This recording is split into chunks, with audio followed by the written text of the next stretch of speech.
Have you ever felt like you and your partner are stuck in a relationship rut with arguing, complaining, and feeling neglected? Hey there, I'm Dr. Dave, and today's 2-minute tip is all about 3 important ways to look at and respond to behaviors that harm our relationships. Now, every relationship has what we might call bad behaviors, things like yelling, criticizing our partner, or being passive aggressive. You might consider these behaviors like a common cold. They're normal, but not helpful. And if we don't take care of them, they can get worse and much more serious. When these behaviors come in our marriages, it can be tempting to try to help or fix our partner to get them to stop. But a lot of the time, the way we do that is by using our own bad behavior, right? We avoid them or nag them or something else that ends up doing more harm than good. In the end, the truth is that we can't change our spouse, but we can be an influence for good in the relationship. And that starts with, instead of fighting about bad behaviors, taking the time to ask why they're happening. Often it's because our partner has a core need that isn't being met. So let's consider the relationship between our needs and our behavior in what has been called the relationship needs circle.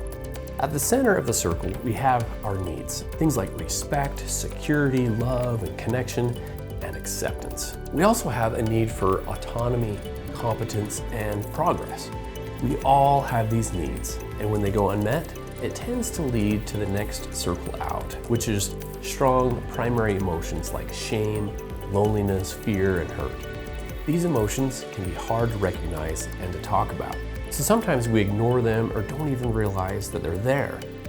Primary emotions can trigger secondary emotions that are often reactive, emotions like anger or anxiety, that then can lead to, you guessed it, unhealthy behaviors. Now, let me make clear. The relationship circle isn't about excusing or justifying bad behaviors. It's still a choice. And I'm not saying that we should rely on others to meet all of our needs. But as we keep this circle in mind, it can help us understand our partner better, be more compassionate, and help the relationship go in a more loving direction. Here are 3 tips that can help. First, focus on what is in your control, your behavior. Trying to control and change our partners usually backfires. But when you learn and accept that you can't change them, you're actually better able to have a positive influence on them. My second tip is to respond to your partner's need instead of responding to a bad relationship behavior. Sometimes the behavior still needs to be addressed, but identifying the motivation for the behavior is key. For example, when your spouse gets defensive, you can consider what they might be feeling and why. Maybe they're feeling anger and beneath that, shame, because they feel like their needs of competency and respect are going unmet. So notice the need. Then you can apply tip number 3. Identify what you can stop doing and what you can start doing to make it easier for your partner's needs to be met. Even seemingly small things, such as interrupting them or having an impatient tone, can make it harder for them to feel loved, accepted, and secure. And on the flip side, of course, small positive behaviors, such as setting time aside to check in with them every day, can help meet their needs.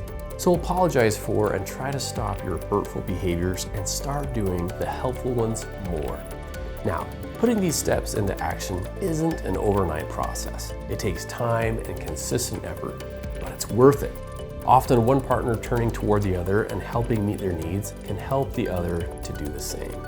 So be patient with your spouse and with yourself and celebrate the small wins along the way. That's all for now. I'm Dr. Dave, sharing 2-minute tips to strengthen couple relationships.